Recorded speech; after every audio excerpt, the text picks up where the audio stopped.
চেন্নাইয়ের এক সাধারণ ফ্লাইওভার হচ্ছে আরকেপুরম ফ্লাইওভার। তবে দেখতে সাধারণ হলেও এই ফ্লাইওভারে এমন কিছু ঘটে যা রীতিমতো অবিশ্বাস্য। কোনো ব্যক্তি যদি এই ফ্লাইওভারের ট্রাফিক রুলস ভঙ্গ করে তাহলে শাস্তি হিসেবে তাকে উপহার দেওয়া হয় মৃত্যু।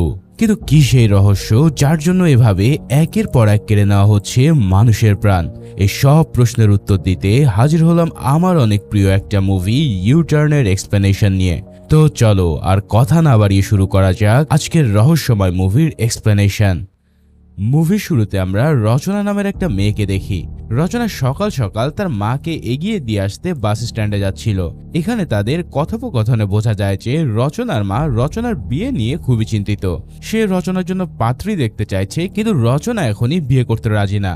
রচনার মা তাকে বলে আশেপাশে সবার বিয়ে হয়ে গেছে, এমনকি তোর থেকে বয়সে ছোট সেই মেয়েটারও বিয়ে করে ওয়াশিং মেশিনে হানিমুনে গেছে।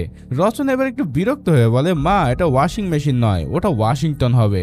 রচনার মা বলে সে যাই হোক, আমার কপালে তো সেটাও দেখার কোনো সৌভাগ্য নেই। তখন রচনা বিরক্ত হয়ে অটোওয়ালাকে জিজ্ঞেস করে যে সে বিয়ে করেছে কিনা। অটোওয়ালা না বললে রচনা